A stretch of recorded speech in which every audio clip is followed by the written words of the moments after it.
ابھی 2 دن پہلے کی بات ہے کہ جاجموں میں ایک بڑے پیسے والے صاحب کی شادی ہوئی. ان کو اللہ تعالیٰ نے اتنا پیسہ دے دیا ہے کہ وہ ان سے ہضم نہیں ہو پا رہا ہے. باقاعدہ ریزورٹ بک کیا گیا, وہاں ناچ گانے کی محفل ہوئی, مرد اور عورت سب ایک ساتھ موجود ہیں, ڈانس کر رہے ہیں, اور اس میں ایسے ایسے لوگ موجود ہیں جو دیندار سمجھے جاتے ہیں, جو ہمارے تعلق والے ہیں, ہمارے والد کے تعلق والے ہیں, ہمارے دادا کے تعلق والے ہیں, جن کے اہل خانہ شفاباد کے قبرستان میں مدفون ہیں, جو یہاں نماز پڑھنے بھی آتے ہیں کبھی جمعہ میں یا عیدین میں, جو ہمارے مدرسے کا تعاون کرتے ہیں, دینی اداروں کو چندہ دیتے ہیں, وہ موجود ہیں. ناچ گانے کی محفل چل رہی ہے, ڈانس ہو رہا ہے, اور مرد اور عورت دونوں جمع ہیں, اور پھر اس کو فیس بک پر لائیو چلایا جا رہا ہے, اس کی فوٹوز اپلوڈ کی جا رہی ہیں. خیرت کہاں چلی گئی ہے؟ کہاں چلی گئی ہے شرم؟ کرنا تو یہ چاہیے تھا کہ ہم ڈائریکٹ ان سے جا کر بات کر لیتے, لیکن 2 طرح کے الگ الگ گناہ ہوتے ہیں. اگر کوئی آدمی کسی ایسے گناہ میں مبتلا ہے کہ جس کا امپیکٹ صرف اس کی اپنی ذات تک ہے, تو پھر جا کر اس سے بات کی جائے گی. لیکن کوئی ایسا گناہ جو اجتماعی طور پر کیا جا رہا ہے اور اس کا اثر پوری سوسائٹی پر پڑ رہا ہے, تو یہ ایسا گناہ ہے کہ جس پر پوری مجمع کے سامنے بات کرنا ضروری ہے, ورنہ عذاب آئے گا تو کوئی نہیں بچ پائے گا. اللہ نے اگر پیسہ دیا ہے تو ہم اس کے مالک نہیں ہے, پیسہ چھیننے میں دیر نہیں لگتی ہے. جو اللہ آج پیسہ دے سکتا ہے وہ کل کو بھکاری بھی بنا سکتا ہے,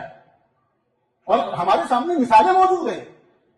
جو بڑی عمر کے لوگ ہیں وہ واقعات بتلاتے ہیں کہ ایسے لوگ ابھی موجود ہیں جنہوں نے اپنی زندگی میں خود اپنے ساتھ دونوں دور دیکھے ہیں کہ بچپن میں بہت غریب تھے اور جب گئے ہیں تو ارب پتی بن کر گئے ہیں, اور ایسا دور بھی دیکھا ہے کہ ان کا بچپن تو بہت عالیشان گزرا ہے, لیکن جب ان کی موت ہوئی ہے تو ان کے جنازے کے لیے ان کے بچوں کو دوسروں سے قرض مانگنا پڑا, ان کو کفن دفن دینے کے لیے. تو پیسے پر اتنا اترانا نہیں چاہیے کہ اللہ کے خلاف اعلان بغاوت کر دیں. اور جاجموں جیسا علاقہ جہاں اتنی مسجدیں ہوں, جہاں اتنے مدرسے ہوں, مکاتب چل رہے ہوں, اور دین کا کام ہو رہا ہو, داڑھی ٹوپی والے موجود ہوں, دینی شوق ہو لوگوں کا, جو 90% سے زیادہ مسلم میجورٹی علاقہ ہو, اس علاقے میں کھلم کھلا ریزورٹ بک کر کے ایک مسلم فیملی ناچ گانے کا پروگرام کرے, اور اس میں مرد و عورت سب جمع ہو, اور وہاں ڈانس ہو, اور اچھے اچھے دیندار داڑھی والے وہاں بیٹھے, اور خطبہ چل رہا ہے اور ساری چیزیں چل رہی ہیں, اور اس کو فیس بک پر لائیو کیا جا رہا ہے. مطلب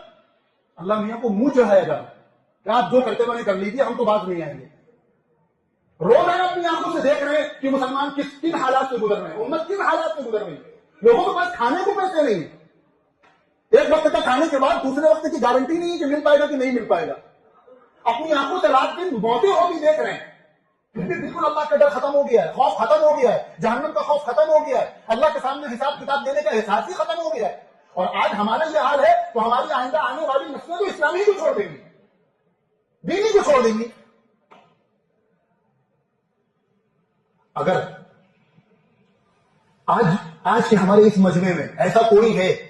جس نے وہ شادی اٹینڈ کی ہے تو اللہ سے معافی مانگے. اور اگر ابھی اٹینڈ نہیں, پری ویڈنگ سیریمنی تھی, یہ ایک عجیب چیز نکالا ہے. اگر کسی کو دعوت آئی ہے اور اس کا وہاں جانے کا ارادہ ہے تو وہ اللہ سے ڈرے اور اللہ کے لیے نہ جائے, اور بتلائے کہ میں آپ کی شادی میں اس لیے نہیں آیا کہ آپ نے اس طرح کا اجتماعی گناہ کیا ہے جس پر اللہ عذاب نازل فرماتے ہیں پوری قوموں پر, اور جب عذاب آتا ہے تو کوئی نہیں بچ پاتا ہے, چاہے وہ گناہ کرنے والا ہو یا پھر اس پر خاموش رہنے والا ہو. ہمارا کیا ہے, ہو سکتا ہے ان تک خبر پہنچے کہ مولانا نے جمعہ میں یہ کہا تھا تو ان کو برا لگے, تو کسی کو برا لگنے سے ہمارا کوئی نقصان نہیں ہوگا, کوئی نقصان نہیں ہوگا. اگر وہ ہمارے مدرسے کے معاون ہے تو مدرسے تو اللہ میاں چلاتے ہیں, لیکن ایک عالم کی غیرت کے خلاف ہے کہ وہ اپنی آنکھوں سے برائی کو دیکھے اور اس پر بات نہ کرے. میں نے وہ دلی سے واپس آ رہا تھا, فیس بک کھولا تو وہ ہمارے ہی تعلق والے ہیں, جاننے والے, وہ اس کو لائیو چلا رہے تھے بہت مزے سے, فخریہ خوش ہو کر لائیو چلا رہے تھے. تو پہلے تو مجھے یہ لگا, پہلے تو چہرہ دیکھ کر شوق ہوا کہ ایسے ایسے لوگ یہاں موجود ہیں, اس مجلس میں موجود ہیں, یقین نہیں کر سکتے, یہ تو دیندار سمجھے جاتے ہیں. پھر یہ لگا شاید یہ پروگرام کہیں اور ہو رہا ہوگا, وہاں گئے ہوں گے, کسی اور کی شادی ہوگی. پھر ایک صاحب نے مجھے واٹس ایپ پر بھیجا کہ یہ فلانے صاحب کی شادی ہے اور فلاں ریزورٹ جو جاجموں میں ہی ہے اسے بک کر کے وہاں یہ پروگرام کیا گیا ہے. 2 دن ہو گئے کہ عجیب بے چینی, رات کی نیند آ رہا ہوں. میں نے اپنے ساتھیوں سے کہا کہ مجھے جہاں موقع ملے گا میں اس کا تذکرہ کروں گا, بھائی میرے بس میں تو اتنا ہی ہے, ہم جا کر گربان پکڑ کر تو نہیں روک سکتے, لیکن جہاں جہاں اللہ نے موقع دیا اس کو ضرور ذکر کروں گا, اپنی ناراضگی کا اظہار کروں گا, تکلیف کا اظہار کروں گا. پھر باقی اللہ مالک ہے, جس کا دل چاہے وہ اس کو ساتھ دے, جس کا دل چاہے ساتھ نہ دے. ہمیں تو یہ کرنا ہی کرنا, کسی کو برا لگے اچھا لگے, اللہ خوش ہو جائے, دنیا ناراض ہو جائے تو فائدے کا سودا ہے. تو ہماری آپ کی ذمہ داری ہے کہ ہم اپنی شادیوں میں بھی